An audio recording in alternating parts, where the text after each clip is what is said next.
Let us turn our Bibles once again to 1 Samuel chapter 25.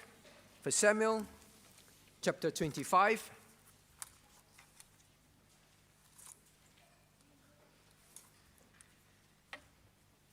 Samuel chapter 25.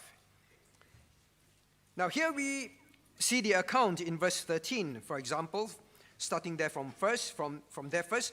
Now in verse 12, after the young men returned from Nabal, and the Bible tells us they came and told David, or told him all those things. Everything that Nabal said.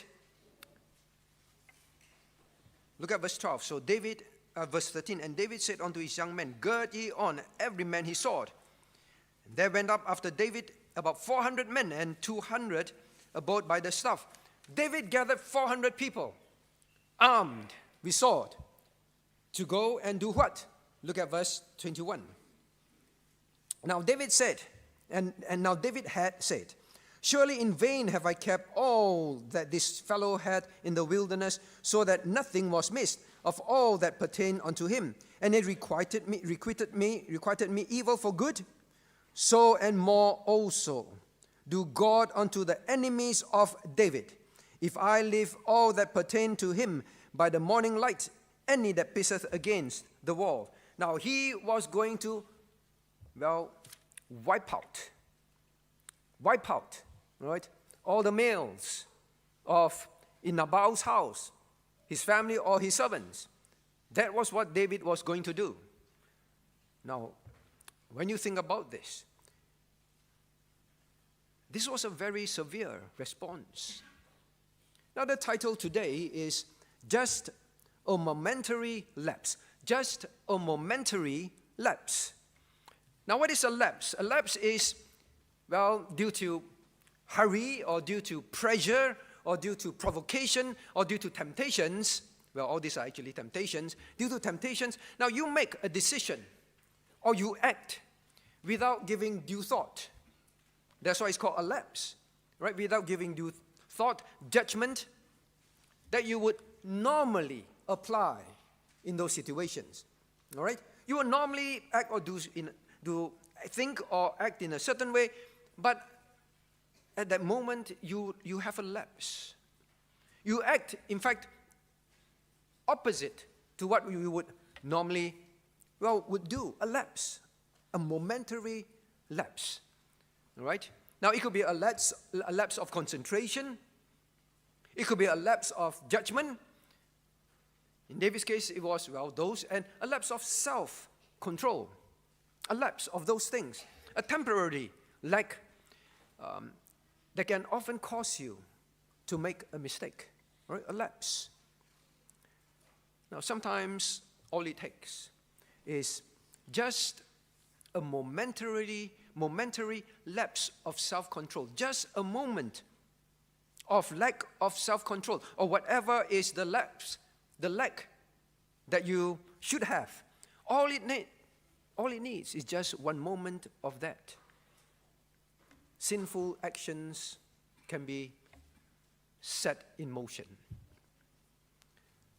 setting off serious consequences. Just a momentary lapse. Now, this is exactly what David had in this particular situation. Now, what should we learn? What should we learn? First and foremost, we want to see the impact of momentary lapses. Momentary lapses, the impact. Well, the first one is, obviously, as I've mentioned earlier on, you will act outside character. You will act outside your normal self. That is why it's called momentary. You are not normally like that. Most of the moments in life, you are not like that. But a momentary lapse can cause you to act outside how you would normally act. Now, someone asked, all right, and I'm sure it was in your mind as well. In fact, I would say several people asked. I said, be patient, right? We are going through the passage, right? You will see more. They asked, isn't David worse than Nabal, all right? Nabal, when asked for food, he did not think, let me send my people and kill David. Then I do not need to provide any more food for David. He just simply was sarcastic, not very kind. I won't say simply. He was, we learned last week, someone who is, like foolish, all right, in his behavior. It's just him. Isn't then David worse than Nabal? Well, David was indeed worse than Nabal in response here, but not in character. I'm going to say that again. David was indeed worse than Nabal.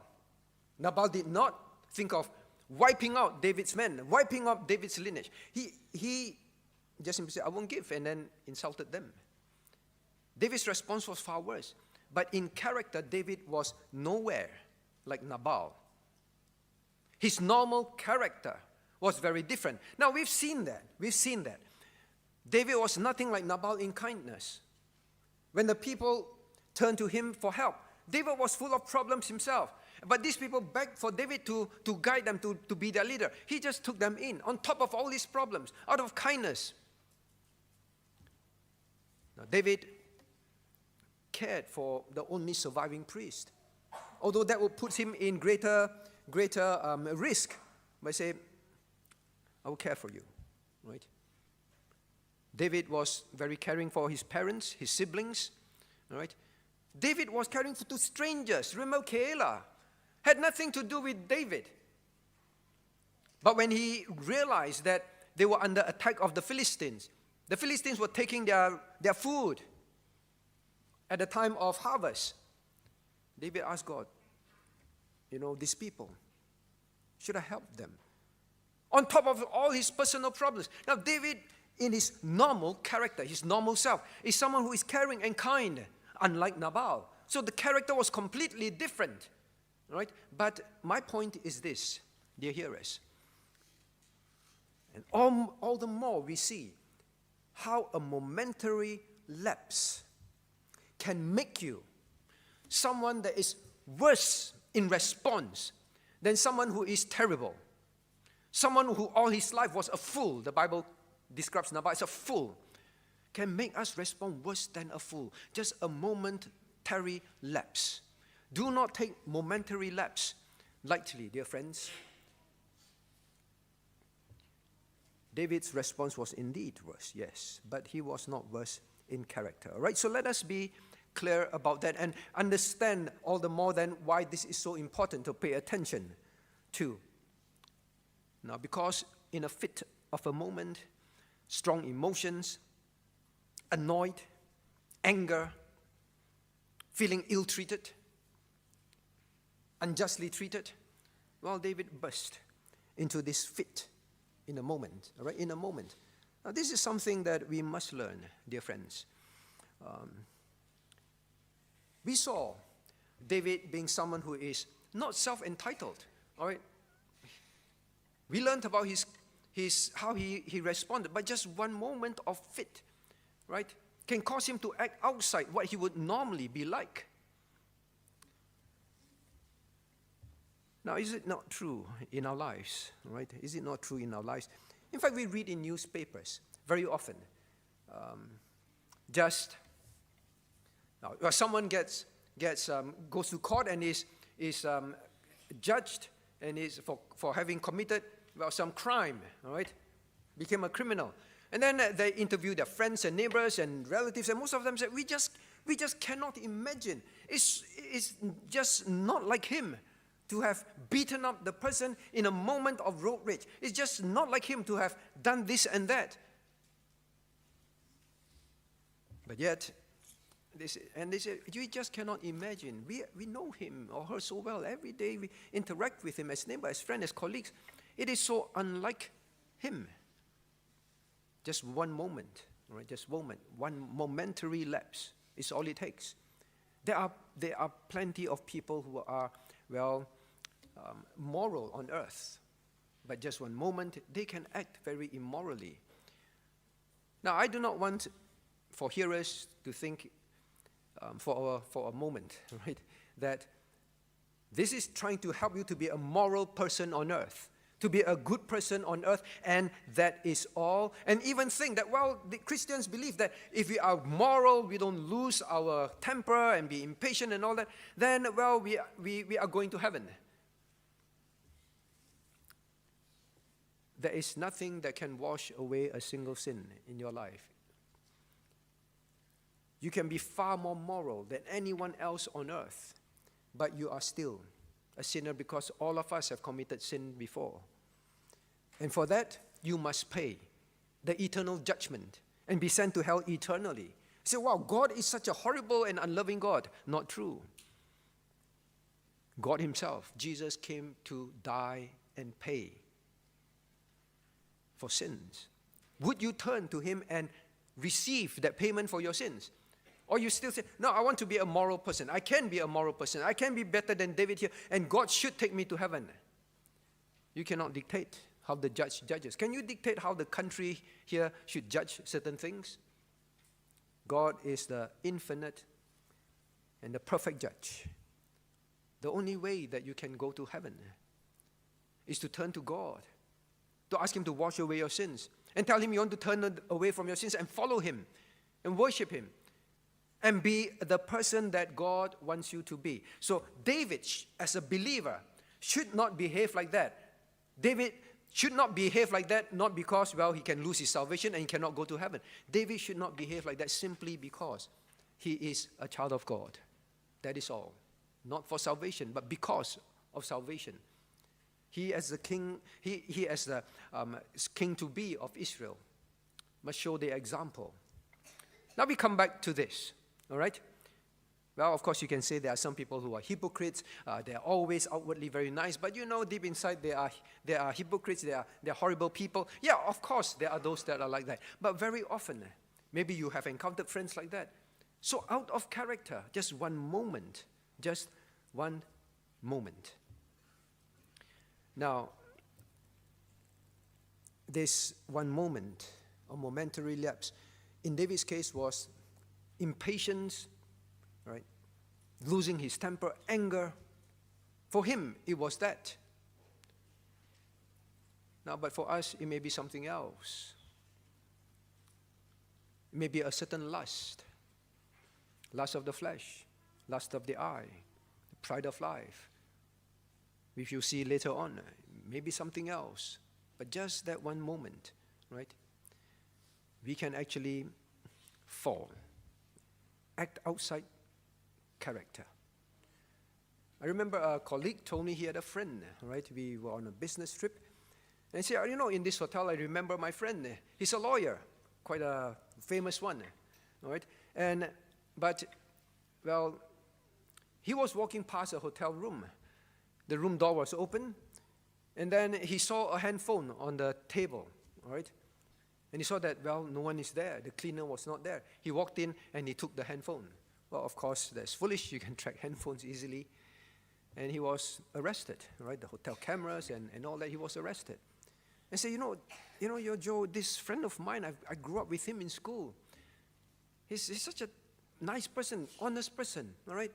A moral person, a good person. I just cannot imagine that, how is it that he will do such a thing?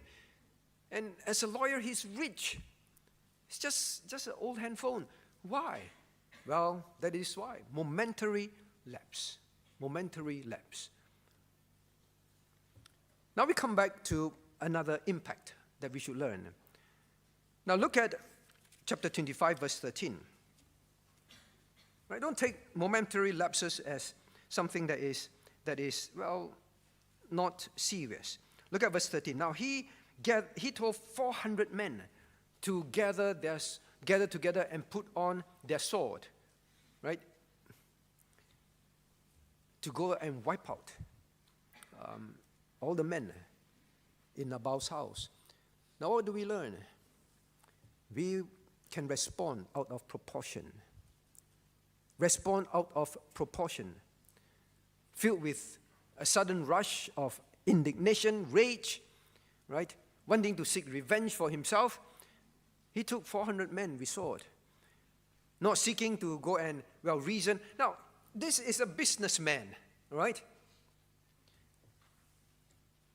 I think 20, 40, 50, 60, maybe 100 men would be enough, all right, to go and confront and reason with him and maybe put some sense into him.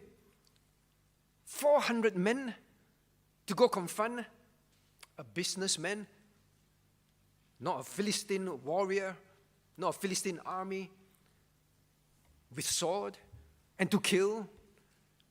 Now, surely Nabal's unkindness, ingratitude, well, surely deserves some rebuke, right?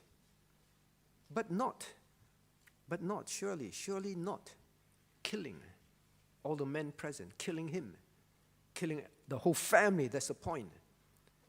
Killing all the men in his home. It does not call for that, for sure. When we are people that, well, are not careful, then in one moment, now, do not think that you may not do something that is really out of perspective. Because in a moment of lapse, very often we lose perspective. Things, we will behave out of proportion to what is deserving in that situation. That was what happened to David. No intention for talking, no intention for further reasoning, but just to do as much harm as possible, right? Now, in a moment, you may think that it's a momentary lapse, but in that very short moment, all right, the thoughts that go through our minds, now, if it is anger, for example, it can blind us with rage, and we can do very extreme things towards our spouse, towards our children, towards our colleague, towards our friends, towards church members. Just one moment, just one moment. Momentary doesn't mean, well, it will be a small response. We must know that. Now, the next one. Now, he says that I will make sure that not a single man will be standing after I'm done with them. Now, who was guilty of being unkind? Right? If you can even say guilty. Who should be resented? Right? Nabal, not the innocent ones. The servants themselves, we read, they were very grateful. They were very thankful. Right? It was the master that was like that. So again, in a momentary lapse, well, we can do things that actually cause the innocent to suffer. Cause the innocent to suffer. People who do not deserve, right, our wrath or deserve the consequences of our sinful actions. They do not deserve it, but they will be impacted just because of one moment of momentary lack. Now, here we are not talking about a momentary lack of, well, self-control, all right? We see Kentucky Fried Chicken offer. Then you need to be healthy, or you have some pre-existing condition. One momentary lapse, you just walk in and buy it, right? And then you have a stomach ache or problems with your health. Now, we are not talking about some personal discomfort. We are here talking about innocent people that will suffer because of your momentary, out of proportion response. Now, momentary lapses not only, right, can cause us to act out of proportion, cause innocent to suffer. Now, it can cause long-term consequences. He wanted to wipe out all the men. Now, for Israelites to think of that, it is very clear. It's to wipe out the lineage. And for Israel, the lineage is something that is very important, very crucial. All right? For the preservation of the nation, for the coming of the Savior. David began in one momentary lapse, in his case anger, would do something that is so contrary to how he would normally think. He was always concerned about Israel, the existence of Israel. He would put his life on the line to fight the Goliath. Why? Because of the preservation of Israel, because he wanted the glory of God to be known. But now he wants to wipe out one of the lines of the people.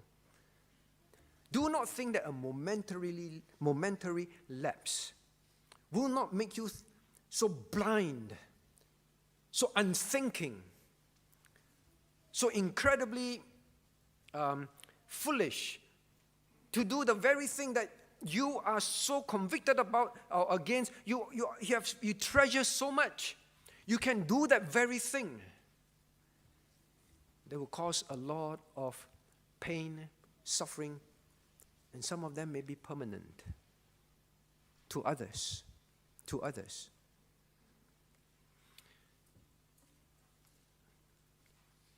Now, I mentioned earlier on, for David is this anger.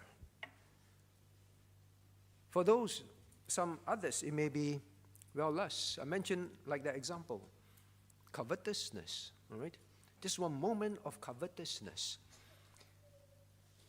Unthinking and going and take and steal. Maybe in the shopping mall, all right? Young ones, elderlies, adults. Maybe in the company. Just one moment of lapse. You are by and large someone who hates stealing, who hates lying. But just that one moment is enough for you when you steal. Well, not only to destroy your own testimony, to destroy the innocent ones in your family as well. You go to prison, your whole family will be affected.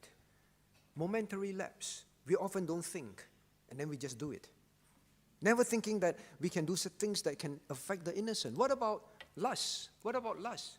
Lust of the flesh. By and large, you're faithful to your spouse, but just one momentary lapse with a colleague, in church, with a church person, right? It happens in churches. Don't be shocked. Just a momentary lapse, and you will destroy your poor family, your innocent children, your innocent spouse. When it all comes up, everyone will suffer. Just a momentary lapse, all right, of whatever it is, whatever it is.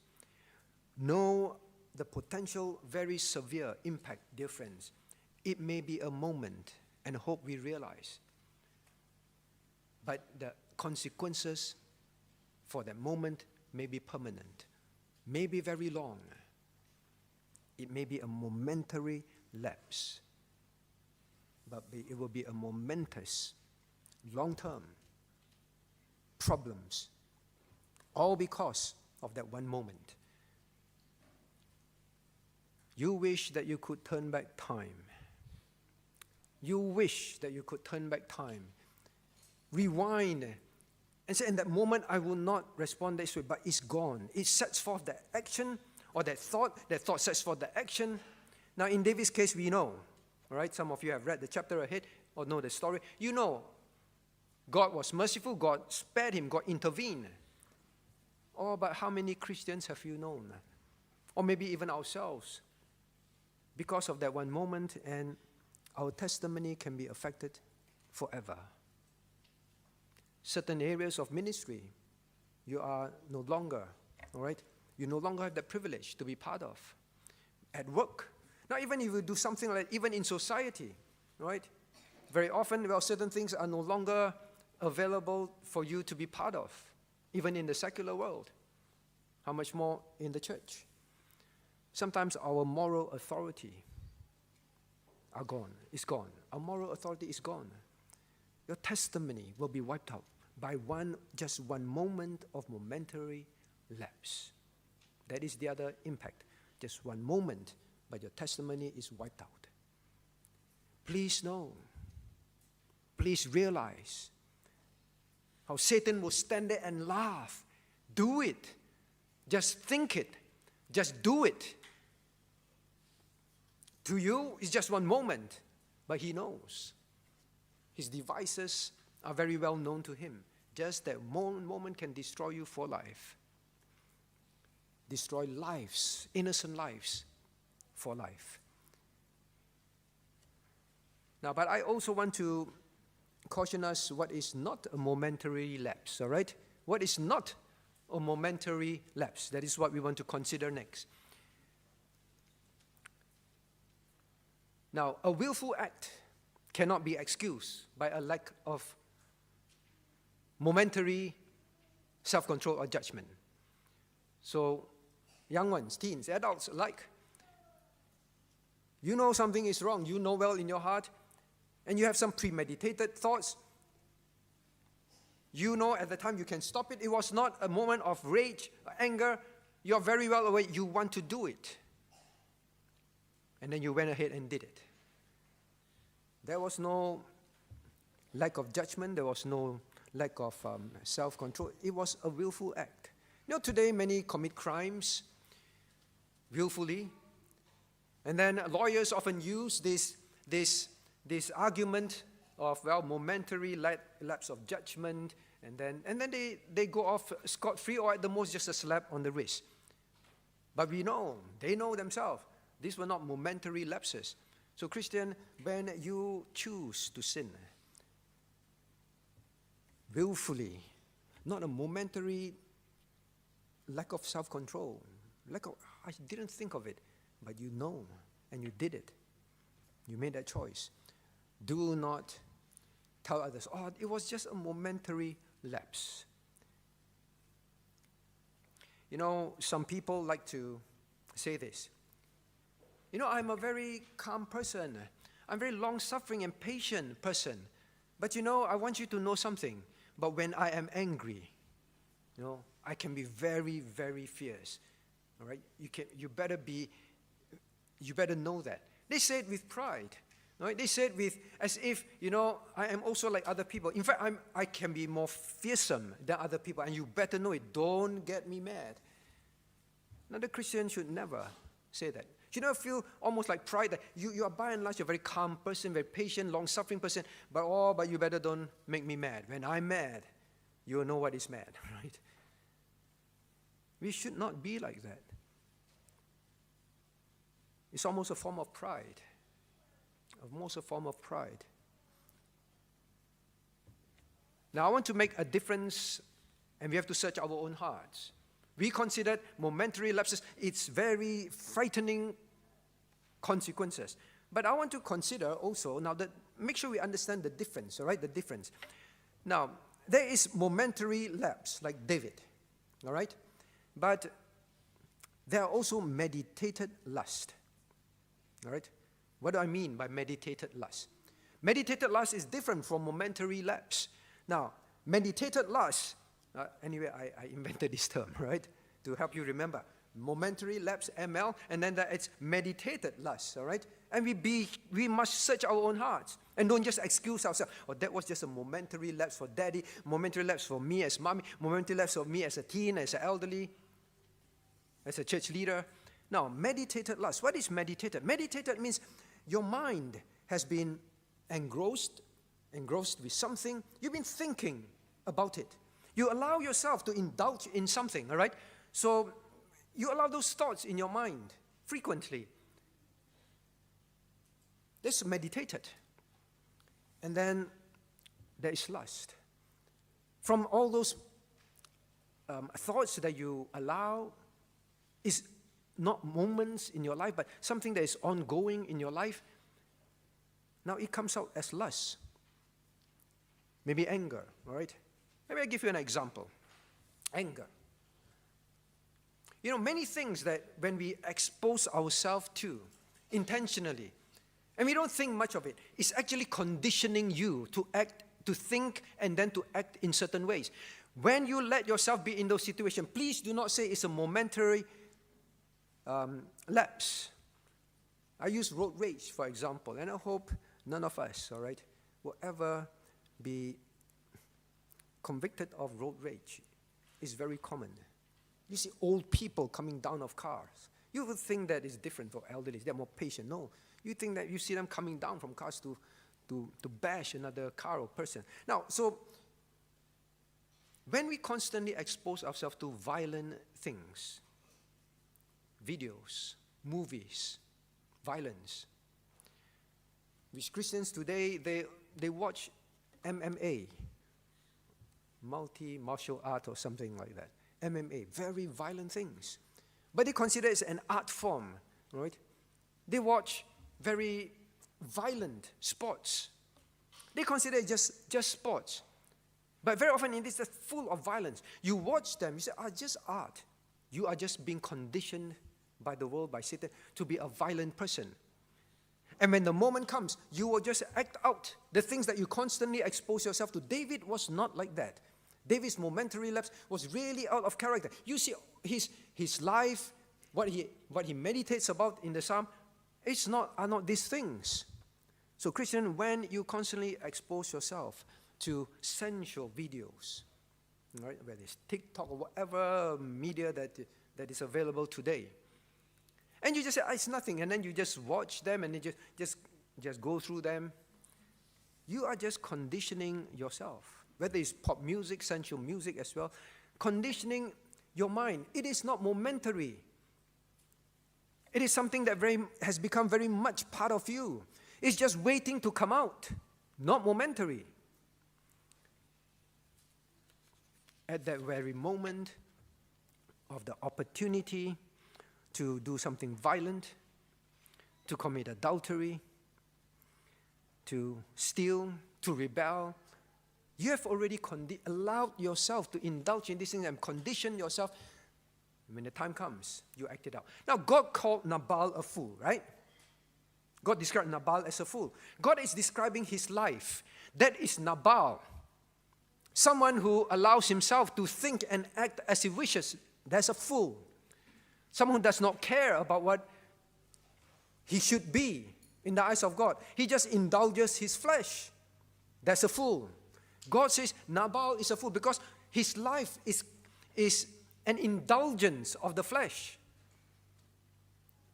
So when we indulge in the flesh, we cannot say it's a momentary lapse and then just excuse ourselves and write it off and expect others to say, well, it is just a moment. You keep watching videos of karma, K-A-R-M-A. You know, YouTube is full of that. Now, I went to look at it because once there was a problem, and then this Christian keep writing to us and say, oh, wait for karma, wait for karma. I said, what karma? Who's karma? You know? I checked. Then I realized that it's about, well, you do something, and something worse will come back to you. And they love to show us how karma, K-A-R-M-A, I think is probably some other religion's word, how it will come back and get you.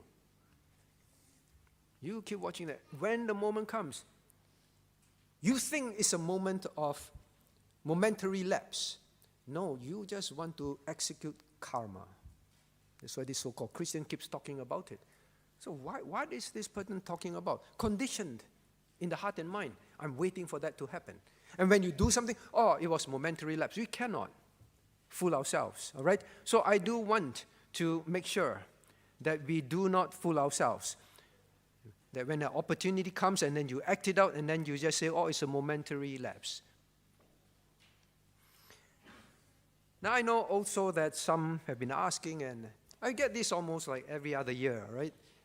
New visitors coming in. Whenever we talk about David, there's always this question. But then why, right? Why would God call David a man after God's own heart? Why?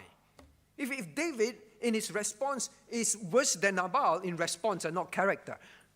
At that moment, well, David should be like an angel, right? To be given, but for God to bestow him the title of man after my own heart. Now, how should we think? Now, God did not say that David was a perfect man. God simply says, David is the kind of person who is after my own heart. David was not sinlessly perfect. Now, something that we might learn is, it is a comfort to us. God shows us that we are not perfect. God knows that. But God is willing to use imperfect vessels. It's very comforting, right, to know that. Otherwise, all of us will feel, when we think back of the things that we have done, we have thought about, we say, well, we are far worse than David, if you're honest. Then we don't deserve, right, to be useful to him in this life. But this tells us, God encourages us, all right? That he would use vessels that are not perfect. But this is not to encourage us, all right, to be like David. God writes this in history for us, enshrines it for us, to help us learn the good things from David, the things that he shows very clearly he's after God's own heart, and also learn that for a man like David, if he can fall into these things, well, these are things I need to be careful. I should not be like David in this area. Now the Apostle Paul, I strive towards the mark. I press towards the mark of the high calling. Means he's striving towards perfection. Paul knows he can't be sinlessly perfect, but he says, I do not give up. When we know the good points of David, learn. When we know the weaknesses of David, which God graciously showed to us, learn to say then, I have the privilege of hindsight. I can, in that sense, we're winding forward time, right?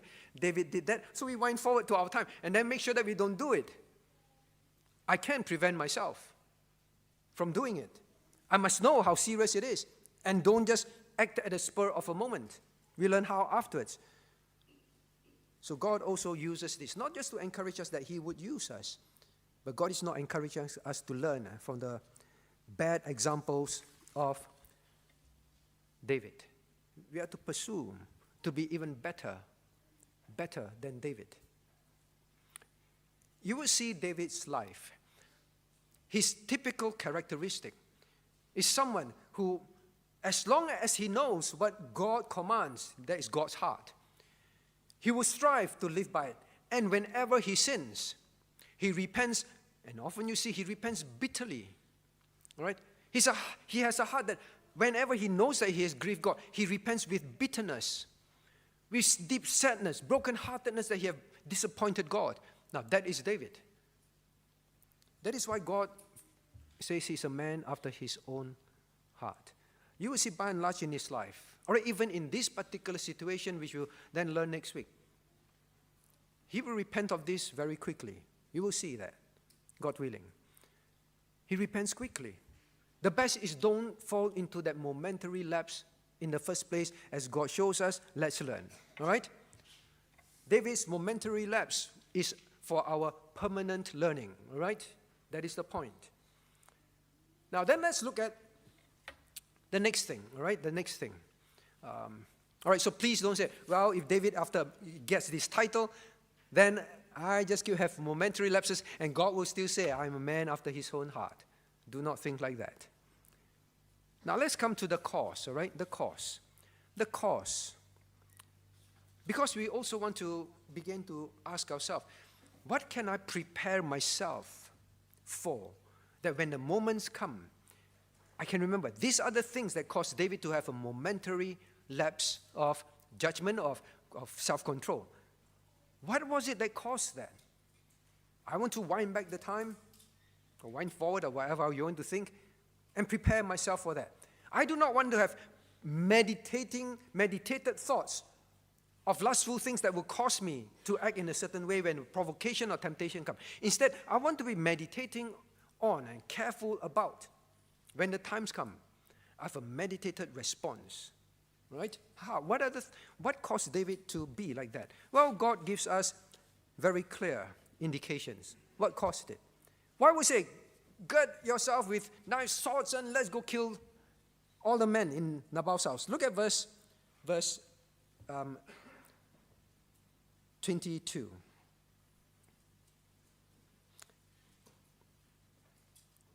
All right, verse 22. Let's start there first. So and more also do God unto the enemies of David. Now here is coming out from David's own mouth. What was in his heart that gave him the momentary lapse, that provoked him into that?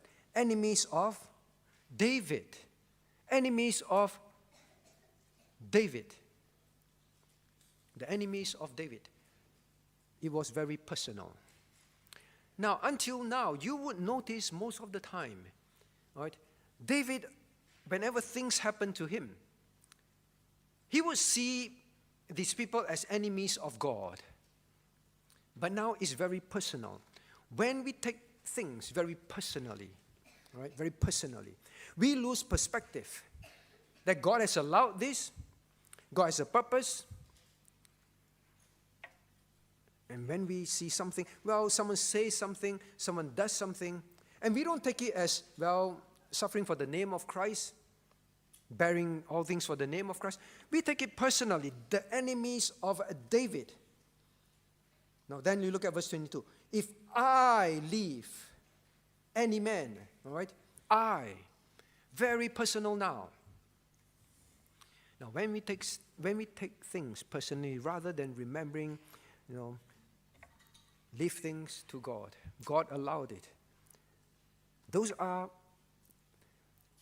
thoughts that easily cause us to have momentary lapses. Taking things very personally. Now look at verse 21.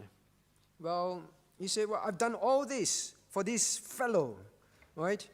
And now he returned to me? Evil for good? Requited who? Requited me. David protected the flock.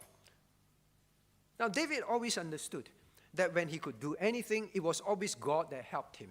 Even killing Goliath single-handedly, he will always say it is the God of Israel. All right? He wants the world to know it's God of Israel. But now it is, no, David is the one who protected. He was losing perspective. That is how we get momentary lapses. When we stop thinking, well, it is God that helped me. Now, do you know there is a rule for the Israelites? Please turn to Exodus chapter 23. Exodus chapter 23. Anyway, there was a rule for them. Exodus chapter 23. Exodus chapter 23.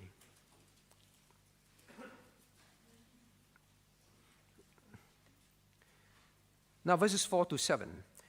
Now, God's instruction to the Israelites is, if thou meet thine enemy's ox or his ass going astray, thou shalt surely bring it back to him again.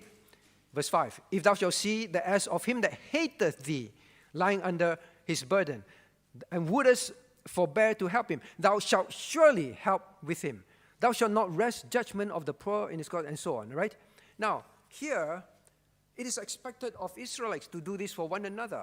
So even when David looked after the sheep of Nabal, the ox of Nabal, well, God does expect the Israelites to do that. Now, that is why when the Philistines attack Keilah, God says, yes, you must go and help. But David took all this very personally now. What he did was for David. Now, all this very personal thinking. Now, he just flushes out what he was normally. He was normally someone who has no self-entitlement, right? One moment of momentary lapse can make us very opposite of what we normally are. Now, David was someone who typically helps others, whether he knows them or not. But if they're in trouble, he will help them. Now then, so we see this. Now then, of course, this spurns. What does it spurn? Anger, temper, momentary lapses. Very often, it's caused by a temper at that moment. Now, are you someone who is short-tempered?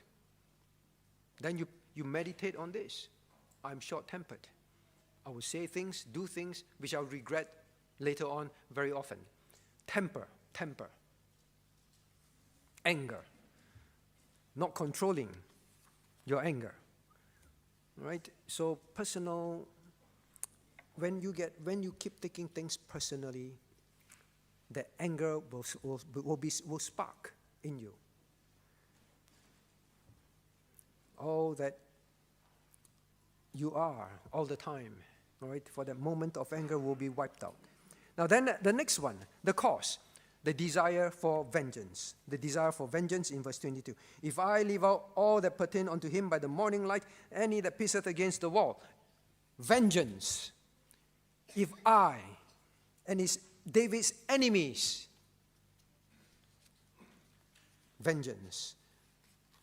Now, Christian, when we have a vengeful heart, make sure you constantly think about that and deal with it. All right? These are things that if you don't deal with it in a meditated way, these are the dangerous, what do you call those little burning embers that will spark and burn into a fire very quickly, instantly, in that moment of lapse.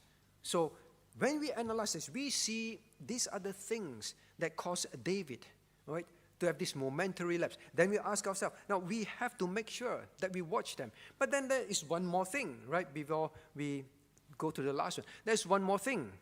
What is it? Now when you think about this, David brought 400 men, all right? He knew that this will easily overpower farmers, all right? Farmers. Non-battle hardened people. When you think about David, he was very different, all right? Or I would say, now when we feel that we have the ability to act out something and the other person cannot retaliate. In other words, at that moment, we feel that we can bully someone. You are in a position of having the upper hand. It's a very dangerous position. At work, maybe you're in some position of authority, in school, all right? At home, in church. When you are in an upper hand position, the flesh is at danger, right? You can easily spark. I can do it. I can bring 500 men, and I can do this. I can inflict pain. I can inflict sorrow, right? Parents in a fit of moment, never discipline your child out of anger. Children needs to be disciplined. But don't just because I am in the position and I have the power to do so, and you just go into a fit towards your spouse, towards your children, towards your parents, all right? In a fit. Towards colleagues, and so on. All right? So when you are having an upper hand, that's a dangerous position. So we see some of these causes. Whenever you're in that position, be watchful. Be watchful. We learn one more thing, then we consider, well, what are a few key things to help us to be watchful? Now, I would say, therefore, the very important learning, the overall important learning is this.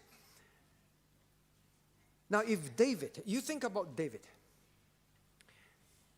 he was very different. He behaved very differently when it came to King Saul, all right? And in the most trying situation, pursued unjustly, his life often at risk, under the pressure of not having food or a place to live and all that. Now he was under tremendous pressure personally. He responded far better. He was a lot more careful. Now it gives us an emphatic lesson. When we are in very difficult situation, in those situations, we cling to God. We are so afraid to sin because we are so dependent on God to help us. But when we have the upper hand, when we look at these are situations that are small, right? As if like you don't need God. That is the time we will act and behave, just responding to whatever comes to our minds. David was far more vigilant when he had a great enemy. But with now a farmer businessman, and he had an upper hand, this was a small foe, a small problem, and his heart was unguarded. His heart was unguarded. Now, when confronted with great trial, very often we rally all our carefulness, all our wits about us in school, at work, in our personal walk. We gather all our wits about us. We are very alert. But when we, in an everyday life, and now I'm talking about everyday life. In everyday lives, there are many everyday things, everyday situations that are not like a King Saul pursuing you and persecuting you. Just everyday life things. Someone says something to you. You are not normally someone who bursts out in anger. Not normally like that. You're not normally someone who is so calculative, take things so personally. You're not normally like that. But it's the everyday small things that are very often the situations that will cause us to have momentary lapse. And the small thing can often cause major, horrible responses in just that one moment. The bigger the trial, the more careful David was in his response. The smaller the trial, the bigger was his temptation, or rather bigger was his response and fall in temptation. So Christian, these are things that we walk through in life every day, that we face every day. It's these things that cause us to have momentary lapses. With our spouses, with our children, at work, and then our testimony is gone, right? Now we close with the solution. The solution. What should we then worry about? How should we respond? Well, let's see specifically for David. Why was David successful in all those situations, but not now? I think if you think about this, it will come to your mind. Just look at chapter 23, please. Just look at chapter 23. Now, look at verse 1. Then they told David, saying, Behold, the Philistines fight against Keilah, and they rob the threshing floors. Therefore David inquired of the Lord, saying, Shall I go and smite these Philistines? See, David by nature is someone who is very caring. These are strangers. Well, they are, in a sense, his relatives, but still, he was in lots of trouble himself. But he prayed, he inquired of the Lord. And then, look at verse 4. Then the people say, oh, David, we are in trouble ourselves. Why do you want to bring on more troubles? To fight against hardened Philistines? What was David's response? Verse 4. Then David inquired of the Lord yet again. Prayer. When David prayed and prayed again, it kept him from making rash decisions. How can these people do this? Let's just go and whack them. No, he prayed, Lord, would this be a rash, momentary spurt of anger, even a good sense of anger? Lord, would it be that? Lord, what should I do? And then yet ask again. Prayer. Christians, whenever you are at the tip, the words at the tip of your mouth, at the tip of your fingertips, you want to react in a moment. The only way to be always watchful is prayer. Why does the Lord say to us in the New Testament, pray without ceasing? Because every moment of every day, it is so easy to have momentary lapses. Pray without ceasing. Prayer is something that I think we fail at a lot. That is why we have momentary lapses very often. As parents, as working person, as elderlies, prayer. Now then the second thing, all right? Of course, there's much that can be said, but pray. Just under your breath, instead of saying, go gird up the sword. Actually, another lesson you learn, you stir others. The impact is you stir others to do things that they should not do. In a moment of momentary anger, spouses can tell each other things about other people that stir others to be angry and want to do something as well. In a momentary of children coming back and say certain things to you. Sunday school teacher scolded me. Or my friend in school, right, bullied me. The moment of rage, just one moment, right, hearing something. David said, let's go. The people were actually far more controlled than David, sad to say. They just came back. In fact, when Nabal said those things to them, they did not just jump on Nabal. They just took it, went back, and just told David everything. They were far more self-controlled, right? The man after God's own heart, one momentary lapse, was far worse than his soldiers. But he stirred them, all right, to go with him. Now, but back to this. When we want to just tell someone something, in a momentary anger about someone, pray in your heart. Before you say things about others, pray in your heart. Before you want to do something, to retaliate, pray in your heart. The next thing that David did, why was he so successful? Here is the unreasonable King Saul, repeatedly throwing spears at him, pursue him to the ends of the country, relentlessly. Now, but yet he always responded rightly. You would expect that he would respond worse. What was his thinking that kept him from momentary lapse, although it was far worse a situation? Now, let's turn to 1 Samuel chapter 24. Look at how he responded to King Saul, who was far worse than Nabal. Nabal is an everyday thing, right, that we can expect to face. But now, in King Saul's case, what was it in David that we must learn? Look at now verse 12 to 13. Let me read to you. Now I say, the Lord judge between me and thee, and the Lord avenge me of thee, but my hand shall not be upon thee. As saith the proverb of the ancients, wickedness proceedeth from the wicked, but mine hand shall not be upon thee. Then verse 15, the Lord therefore be judge, and judge between me and thee, and see and plead my cause, and deliver me out of thine hand. Now he says, or rather his thinking was always this: I will leave it to God. God has allowed this. He was not personal here. Although it was very personal. It was very personal. But look at verse 12. The Lord judge, let the Lord be the one. Then the Lord again, avenge me. You see, he knew he was personally ill-treated. But he said, I let the Lord deal with it. He will not deal with it personally. That was the huge difference in his speech. David will do this. These are David's enemies.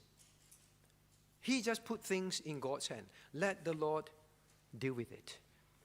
Now, Christian, the solution that David resorted to was prayerfulness at every provocation, every temptation, and that constant thinking, God allowed this, and whatever God allows, I let God be the judge. Even if it's very personal, I would not take personal vengeance. I would not lose my temper and take personal vengeance. He was so calm, so clear-minded, no momentary lapse of judgment. Because his thinking is always, let God deal with things. I just continue in my obedience to God and human responsibility. Let God avenge me. Now, even in the New Testament, we are told, Romans 12:19, dearly beloved, avenge not yourselves, but rather give place unto wrath.